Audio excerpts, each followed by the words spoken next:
Hello, everyone, and welcome to Psychology and Spirituality Bridge to Better Life discussion.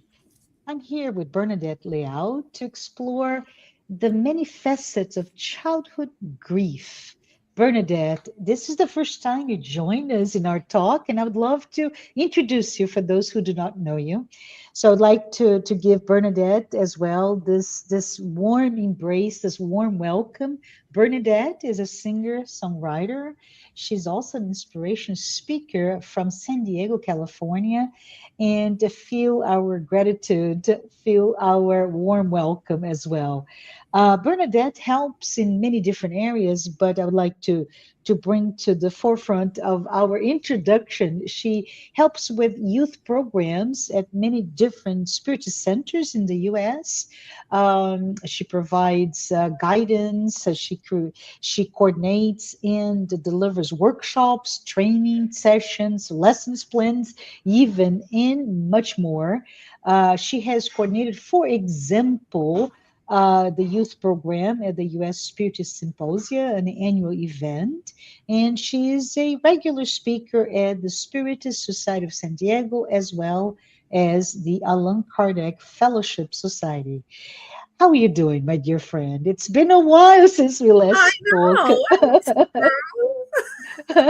I was so So good. excited when you invited me just to be Yes. able to see you and talk about, an important topic, which is Yes, a very important topic, right? uh-huh. You're an expert in all things children, but we're talking about a very specific aspect of that relationship, like all stages of life, which is loss.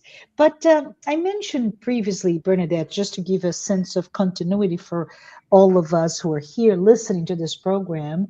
But I mentioned previously that childhood can be thought as this for lack of a better word, but this sanctuary, right? This time in our lives where we are protected from everything, including the notion of feeling sorrows.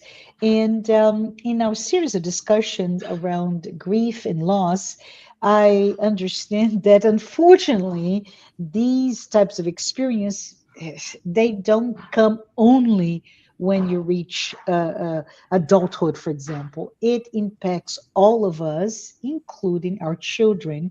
And depending on their age, as I understand, it can be expressed, for example, with silence when the child no longer wants to play or is it withholds from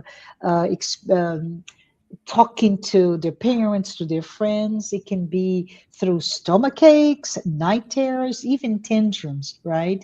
So, with your experience, and I'd love to hear from you, can you talk about your how you relate to children? How can we now pivoting to us listeners, as parents, as relatives, as educators, even how can we learn that childhood innocence does not prevent the children, our children, from going through losses, and how, for example, can we understand that our love will not be able to create, no matter what, right? No matter how good we are at providing and sheltering, but it cannot create this bubble, this protective bubble, but it can be a conduit to quite important teaching opportunities for our children.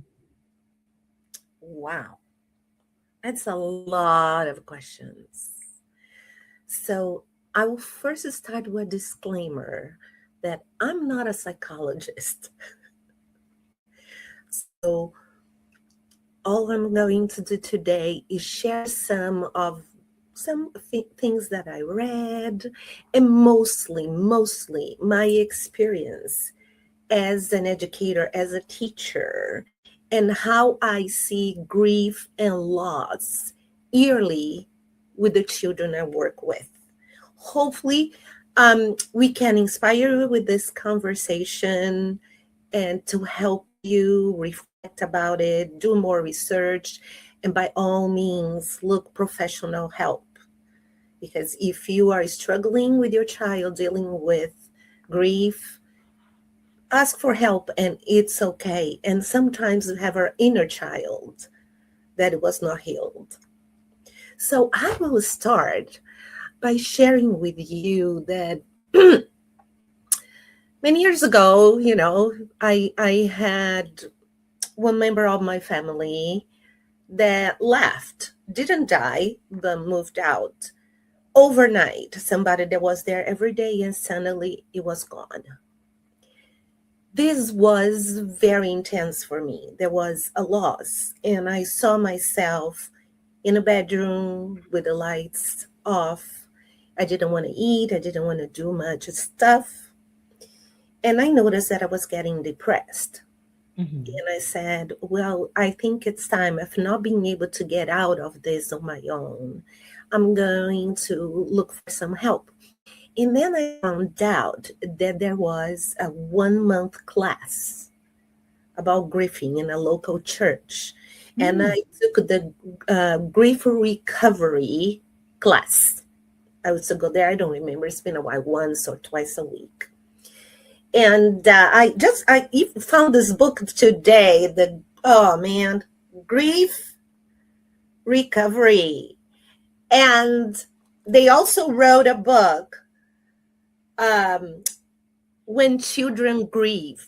And it's really good. It's on Amazon by John James and Russell Friedman. Just to let you know that I do like ask for help. So in this class, I realized all kinds of griefs. And there were so many, career, pet, the loss of someone, children, suicide, you name it. And as I was doing the class, and it's really good because you have a partner that you work with, this partner, you write a letter because sometimes we feel guilty, we want to say something to the person. I went deep into, so we write your timeline, and I discovered, and now like it was back in my mind, that when I was about 10, 11 years old, some trauma happened to me. Mhm. And I didn't feel secure in the world anymore. So I went there for one grief, and I decided to work on my childhood.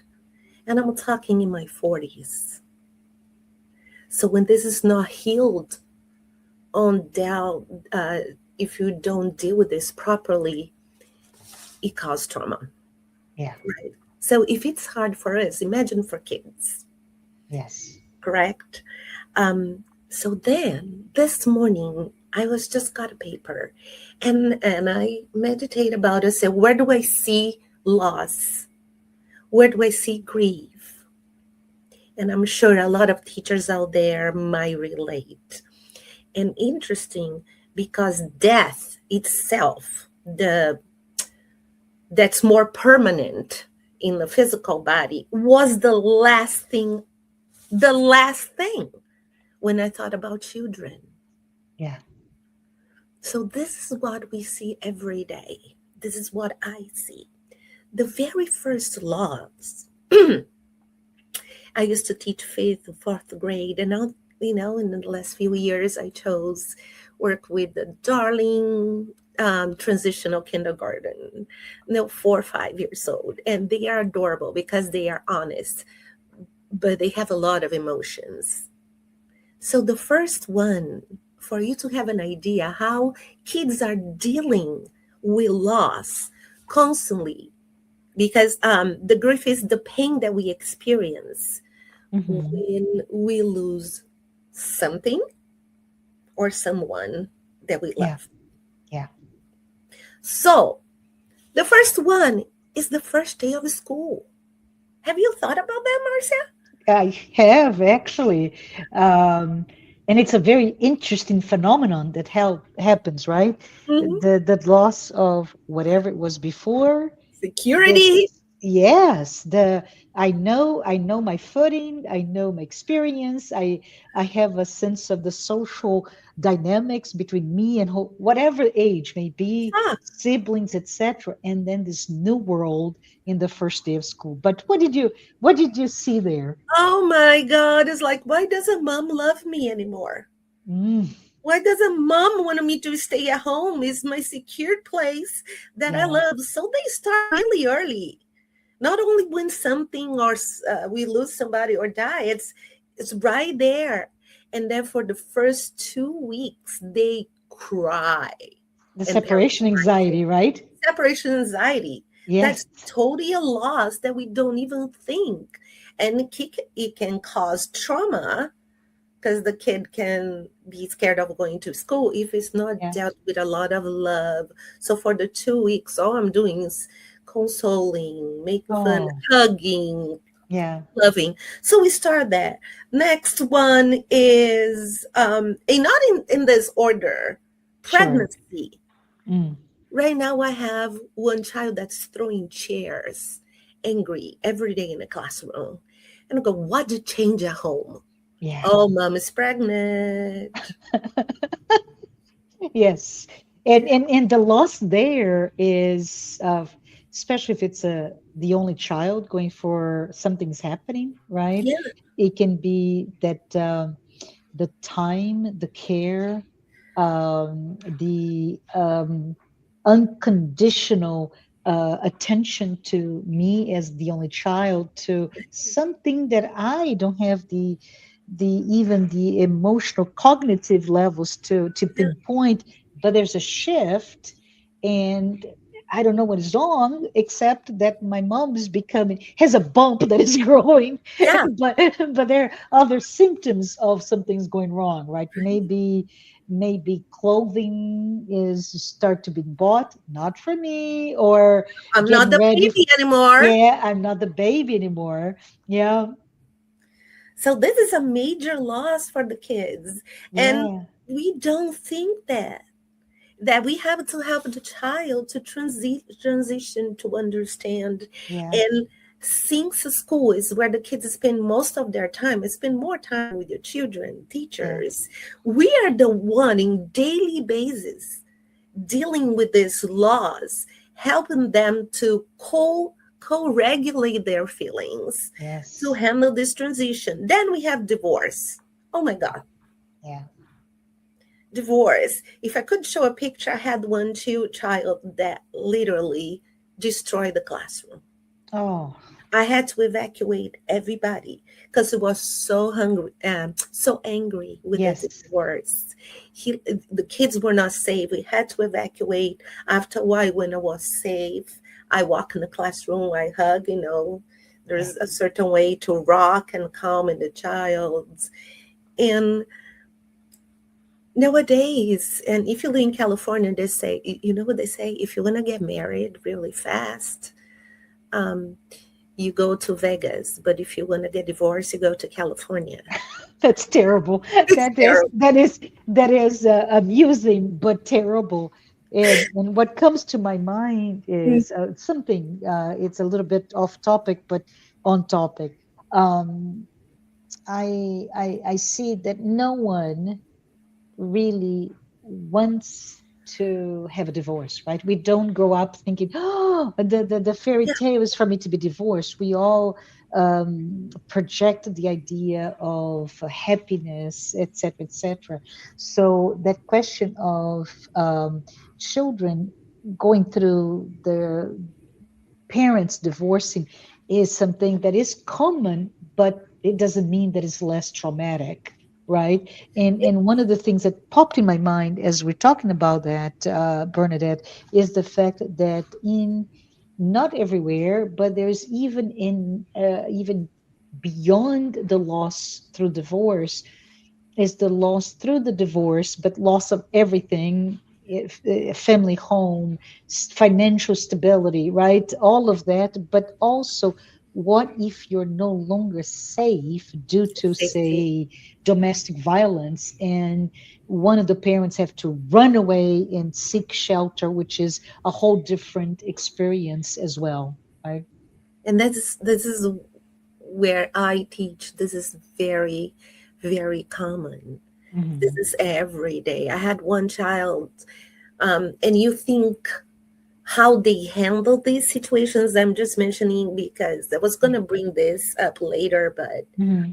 about violence, and we say, oh, how does this child handle it? Yeah. It is, Yeah. I can say it could be, it's not overnight. Yeah. It could be weeks, months, years, and it's there. Like me, I thought it was gone, and suddenly I found a trauma when I was a little kid, Yeah. and they see a lot of violence Mm-hmm. where I teach, um, and the kids, we say, oh, they are resilient. Yeah. They are, but that doesn't mean that solved the problem. That's right there. I had one girl in fifth grade that she was late to school. Mm-hmm. She was no, it's just oh, this was another one. She didn't come to school one Mm-hmm. day, and I said, "Hey, girl, I miss you. What happened?" And literally, she said, "Miss Leal, I was at this store like a 7-Eleven, but in a neighborhood, and there was a car that passed and was shooting." Oh, And he hit my mom's hand, but she's okay. Like nothing. yeah. And It has become normalized for her, right, and then there right? was this man dead, and the police came, so we could not come to school. And because of my mom, decided not to come to school, and death for her is like part of my reality. How Yeah. sad it is, Yeah. Yeah. which unfortunately makes me think the situation in the world right now with war, how many children losing their Mm-hmm. loved ones. Yeah. Yeah. Our the grown-ups need to start thinking more with love and how much we affect our little ones. Yes. Yeah. Yeah. We talk about divorce, adoption. I have several Can foster can kids. I say something else about war? Please, And this just came out of nowhere in the recesses of my mind, but it was some maybe decades ago, couple maybe 20 years ago. I I worked with, oh my goodness, I'm going to say things wrong, but Bosnia, right? And that the war in Bosnia, uh, and oh, I forgot the neighboring country that they were in war.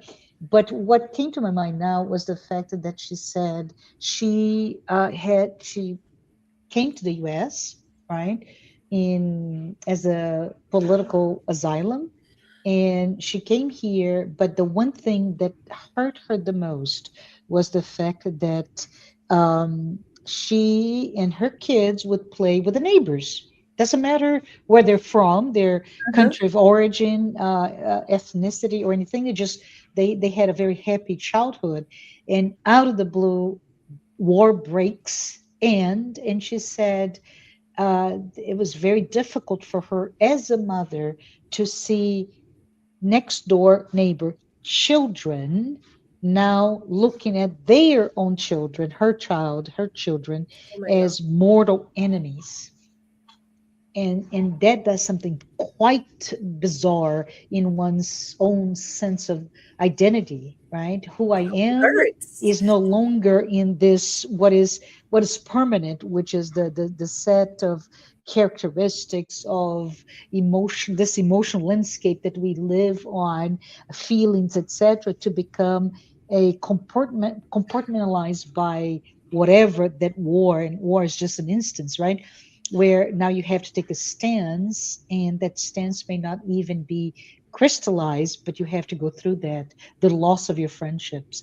But you And mentioned that. relocating to, Yeah. Yeah. it's another loss. You Yeah. relocate. Yeah. Students that came towards the end of the year or in the middle of the year moved Yeah. from another state and came here. They literally silence. They don't talk. Yeah. They just sit on the corner and cry because Oh. it's a Yeah. loss.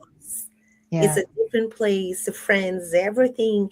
And our job is to make sure that the kid feels safe. Yeah. Yeah. We have to be careful. Yeah. We are dealing with death and loss like it's like It's like cereal. Let's just eat every day. Ah, turn the TV, Yes. somebody die. Ah, oh, I lost. Yeah. No, it's life. Yeah. It's not which party I am voting for or cheering for. We just have one party, the party of love, I the love that. party Yeah. of life. No clubs, no cliques, no No, parties. It is life is the precious. notion of love, humanity, right? One humanity. Yeah. One. And Yeah. and and that's it. I was I just there was a lot of kids that were upset. Yeah. And then we Yeah. say, let's make a circle. And then in the circle, on Wednesdays, we talk about something emotional and we Oh, say, beautiful. Yeah. and then I said, let's talk about the superpowers. What superpower would you like to? Oh, I'd like to fly so I can be this. I like to do this, X-ray. So everybody shared the power. And I said, you know what? You guys forgot the greatest power of all. What Yeah. is it? I said, love. Yeah. We all have the power of love. And then we go, let's get our love going. Let's get our love going. You know, and they say, I think we should send love to the world. Yeah. So we were just like, Yeah. I love it. let's Speaking of go. love, I love it. Yeah. And there was one that said, Miss Leal, would it be okay if I send love to my home because my mom and dad are fighting a lot? Oh. Oh. Yeah. So we say, oh, we need to get more love. We need to send more love to everybody's house now. And we do all those love vibration. Yeah. And then there's one child crying. Hmm. And the other one told me, what do I do? I said, you want to try to use your love power? She says, okay, I would try. And she walked there and she did like this. Okay, I'm giving you love, and hugged the child. The child, okay, I'm okay now. Let's play. Yeah, oh, I love it. I love it. I love it more than you imagine. You also mentioned adoption as another type of loss. I'd love Mhm. to hear insights of that as well. Yeah. We have adoption and foster parents. Okay. And Yeah. some of them, they know their parents, but they were taken away Mm, from their home because it was not safe. And I got at the school, they say, I miss my real mom and my real dad. yeah. I Yeah. need and you know that loss. We are grateful that a lot of these parents there became foster parents. They are really good people that we work with. But I have to work with that parent all the time. Hmm. You know, Hmm. social workers come to the classroom, and there are days that they just are sad, and it's okay Yeah. to be sad. I said, Yeah. I see you're feeling sad. Can Yeah. I give you a hug? Can Yeah. we draw and help this child? Yeah. So before thinking about the death of the physical body, Yeah. they go to different kinds of laws, and I'm sure there is much more there. Hmm. Try to tell a kid that lost their blanket Yeah. Yeah. that, Yeah. oh my God, is all they crying Yeah. because they don't have the blanket. And there are times I have to call the parents, can you please bring the blanket, come back so we can teach? Because he's outside crying all day. Yes. Yeah. Yeah. Yeah. Yeah, but I think you said it quite well in the beginning because loss during that period of time it comes in different layers, in different types of experiences, Mhm. not necessarily grieving for death, but many aspects of loss, and one of the main one is really that sense of protection, of permanence, of Mhm. safety, if you will. Yeah. And I would love to hear from you, if you are in a position to talk about it, maybe the idea, why does, you as a pedagogian, right, somebody who works with children, how does that type of grieving and for loss in children feel so raw to us when we hear, at least it does to me? What is it Well, that we first, speak about it? Go ahead. we adults not all of us feel comfortable talking about grieving, and we don't I know how see. to handle it. Okay. They don't know. Yeah. So some of them is, let's just leave it alone and they will forget about. They will not. Yeah. So when Yeah. you lose something or someone, now let's talk about death, right? Mm-hmm. Maybe losing someone or a pet. Mm. So that person in this example is no longer there. So what is creating a void. Mm-hmm. So there is a hole in your life that is not Yeah. there anymore. That's The absence. Yeah. the Yeah. absence. So what do we do? Adults, we don't want to deal with it. Oh, it doesn't exist, but it's there. So Mm-hmm. every time there is a space, there is this absence. Um, Automatically they have to put something in place to that void. Yeah. So Yeah. for children, as you mentioned in the beginning, they might put their aggression, depression, Mm-hmm. behavior, tummy ache, getting Yeah. sick, because they need to fill that hole. Yeah. Because you can't have just the hole and not deal with it. Naturally, by physics, it's not empty, there is air, Yeah. Yeah. Yeah. right? So we need to educate parents to be aware that this hole exists and we cannot ignore. So Mm-hmm. we need to put something in that place. Yeah. That place is educating, helping, creating tools to handle this. Not deny, say, oh, you went to heaven. It's okay. You can say that. But the children need to know the word death because it's part Yeah. of life. We don't want to, it's just when we teach children, we usually talk with the stories and please respect, Yeah. their age where they are able to learn. So that void, what am I doing with that void? That's our job as a grown-ups, as parents. So we will put here, are you feeling the void today? Let's Yeah. do a drawing. Are Yeah. we feeling that void today? Let's say a prayer. Let's go for a walk and think of the beautiful things we remember. So put something positive Yeah. instead of the silence. I don't want to deal with it. Yeah. Our We are not capable of deal with our own grief. And it's very interesting because you're pivoting to silence in us, Mm-hmm. maybe our own coping mechanism, right, Right. Bernadette? We don't even know how to deal with it. Uh-huh. Therefore, it's hard for us to be with those young children and not being there because we don't even know how to fill our own void, our own absences, our own holes, the void in ourselves. But it's exactly the moment that we need to be mostly present to children Most depressing. during loss, whatever they may be, death, but also, as you said, people's death or pets' death, or all the different types of loss that you listed, and there's many more. Right.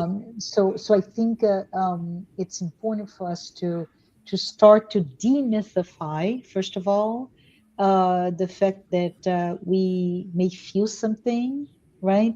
But we Mm-hmm. need to, in the process of removing taboo subjects from our children, you said quite well, let's make it age appropriate, let's use storytelling to get to the children. But I think it's remove taboo, like we don't talk about this is Yeah. not kosher, if you will, right? This is not allowable in this space. There should not be any forbidden subject, age appropriate, how to Mm-hmm. discuss them, but there should not be, and there should be, if you can't, seek help, because at that time the child needs in their cognitive capabilities and their level of maturity that they need help, right? Mm-hmm. And I love what you said at the beginning, that if we don't, as children, it in our timelines, it may be that a wound in our inner child that was never healed, therefore Mm-hmm. colors everything else in our lives. Exactly. And talk to to children from a young age, between 2 and 5, Mm-hmm. they start to understand death, but not. Um, we teach living things. Look, the plant is a living thing. Uh-huh. The animal is a living thing. In the school, we talk about living things, or Mm-hmm. while living things need all living things need air, needs water, need food, and if we don't take care of this living things, it's not gonna be living anymore. And they say, Yeah. then the plant will die if we don't do. Yes, so Yeah. we introduce death as a natural part of life, the circle of life Yeah. I love that. Yeah. is a cycle, and it start very early. All right, that's okay. And some of Mm. them, oh, my pet died. Oh, I'm sorry. And my pet was a living thing. Yeah, it was a living thing, and they are used to. Now, at the age of 5, they start understanding that permanence a little bit more. Yeah. But Yeah. but talk that death, it's normal. Mm-hmm. We Mm-hmm. have living things and non-living things, and we go look at the chair. Is the chair a living thing? No. This is, and Yeah. it's very interesting to see. During playground, they like to collect bugs, and I Yeah. say, well, oh, the roly poly is a living thing, but I want to take home. But if you take home and she's now with her mommy and daddy and water and dirt, it's Yeah. gonna die. And they go, no, we don't want the roly poly to die. Me Yeah. neither. Let's put back. So start early. And Yeah. of course, what is one of the best way to help children to deal with the loss? Is educating. And spiritism is a light, Thank you. Thank you for saying that. Yeah. right? And that brings hope. And how does he do? Um, Mostly saying that death is not the end. How Yeah. beautiful it is. Yeah. Death is not the end. And gives us comfort. Yeah. And know that love is forever. As you teach the children, it's told love doesn't die. Yeah. As this person pass from the material world to the spiritual world, we will be able to reunite and see that person Yeah. again. Yeah. And night during the dream. So what are you doing? So it's not the end forever and ever. It's not like I'll never. No, honey. You will still be able to connect to that loved one. Because he can, let's talk, let's pray, let's sing a song, right? Let's, it's so beautiful. And the earlier that we start, the better. That doesn't mean that the child's not going to grieve. Come on. You know Marcia, right? Yeah. No I matter was, how spiritist I was in study, when I lost my yeah. dog, I was depressed for a month. Yeah. And Yeah. I was No. Yeah. my dog. It just means that you care, right? Right. But in this very complex, and I like to call landscape of emotions, it's my own way of projecting that all of that comes with our emotional selves. And oftentimes, I was thinking, Bernadette, is the fact that we don't even know how to identify our emotional response, right? We can say we don't have the vocabulary, so let's educate ourselves in identifying our emotional responses to loss so that we can then play with our children. We can do storytelling with them in a way that also helps them mature. But one of the things that I was thinking for all of us here in the audience today, if you are not spiritist, I am, Bernadette is. So we kind of have a abbreviated language, right? Speaking Mhm. of vocabulary, so we can talk about it. But for those who are not, it's very important to understand that Allan Kardec, right, in Mhm. the how he codified Spiritism and brought to us this beautiful body of work, he brings to us something that it's not new by any means. It's not subject to a very small group of people. In fact, the largest percentage of the population knows about reincarnation, meaning life after Mm-hmm. corporeal life, so on and so forth. But and I think it's important here to maybe you can talk a little bit about it. The fact that um, a new life, a new incarnation involves forgetting your past life, right? And as you, a pedagogian, you can probably understand that this is merely pedagogical. It is not punitive at all because our soul, immortal soul, enters a new life. And as a child, right? We're talking about children's experiencing grief and loss, but that soul that is immortal and maybe a very old soul by in relationship to us, but as they re-enter life, they are very vulnerable, they're dependent, they need help, they need care, and the childhood is super important phase of their moral, psychological formation, even, right? So I think it's important that to reference Joanna de Ângelis, because she reminds us, Bernadette, that that child is not a blank slate, right? It's No. not even a miniature adult spirit. It is a human being in the moment, put through a state of being formed, of being molded. And when grief enters that stage, it can disrupt the foundation, if you will, of trust or any other type of trauma. And you mentioned that so well. And I just really would love to hear, how do you see Spiritism explaining and how it helps us, parents, relatives, educators, deal with that when we see there may be a potential for trauma. How can I help that young being information deal with that better without the trauma that potentially exists? So the first thing is the parent needs to do something, needs to have the Hmm. desire Hmm. to do something, right? The will Hmm. and take action. We cannot just feel, oh, I'm sorry, my child is suffering because Yeah, I'm suffering too.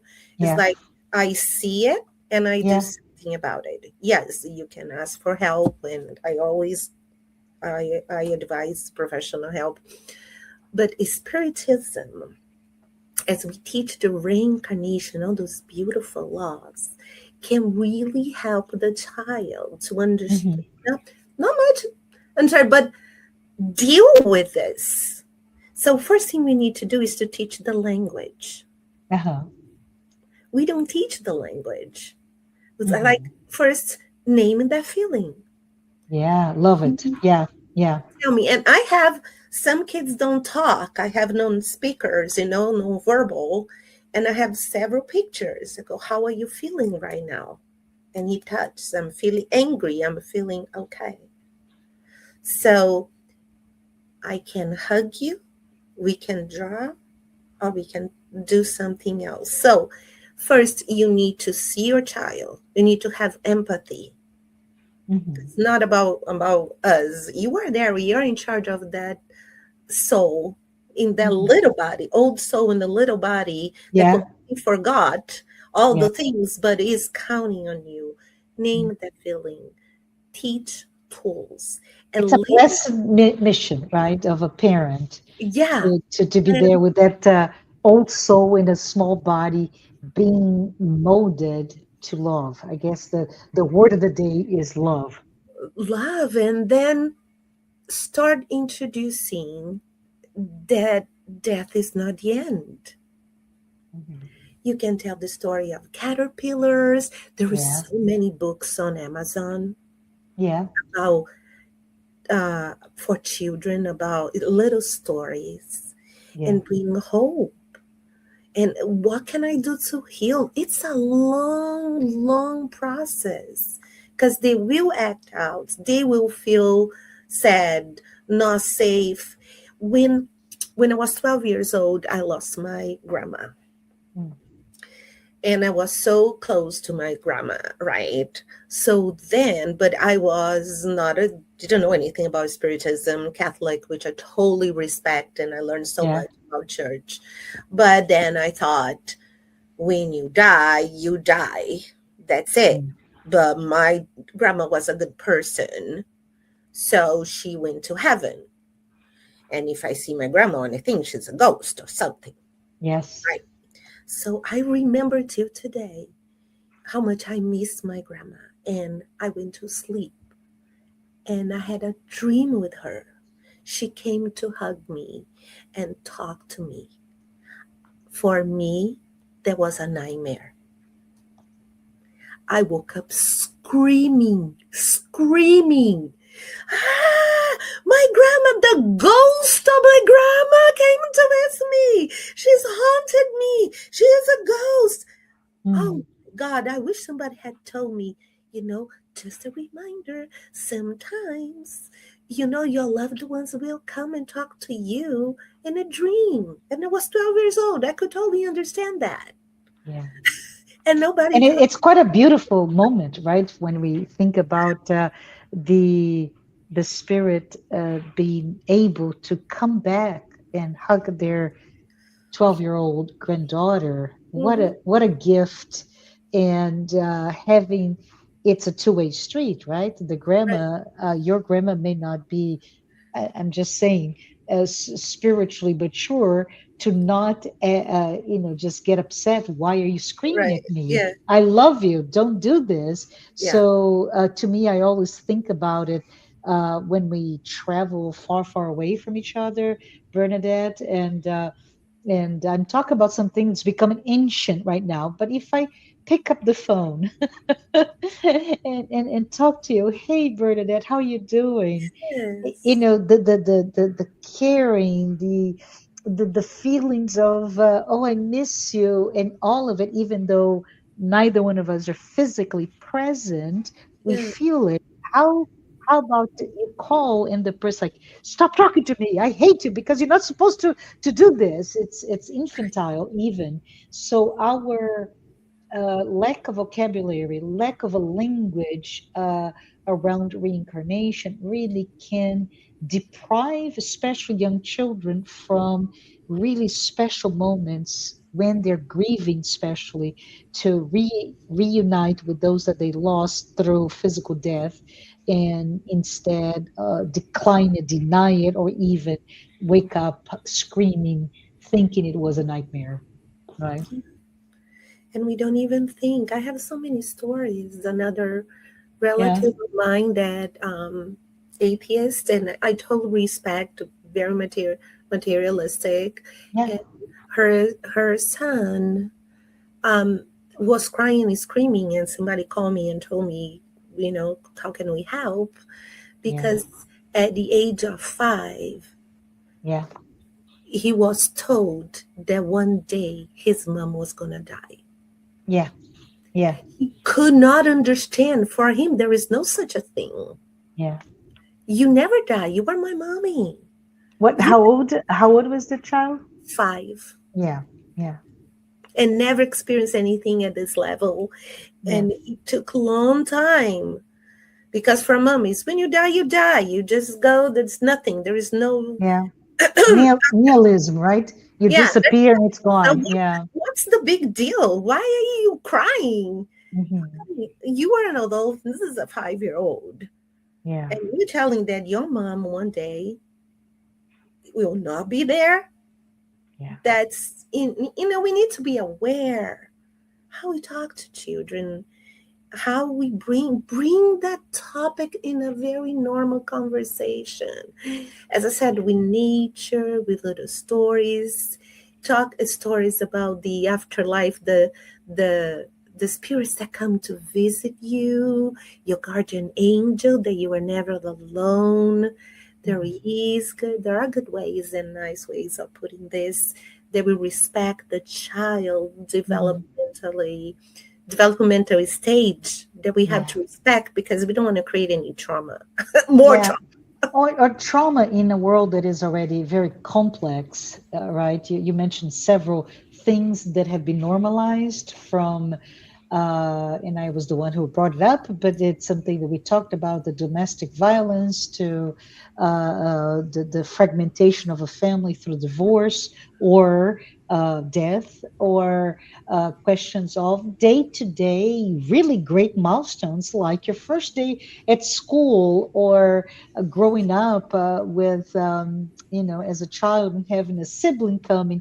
There's so many layers of, depending on the age, how a child will feel threatened, right? So I think it's important for us to understand, to embrace it, to Hmm. equip ourselves with the knowledge that things are not quite easy or even able for us to deal with that loss with our children, whatever your role may be. Then we can seek help, right? Yes. But also let us not do it at the inflection point of a loss. Let us start early talking about the idea of achievements and the bonds of love, but as well as the cycles of life, right? From the little plant to the little bug to whatever.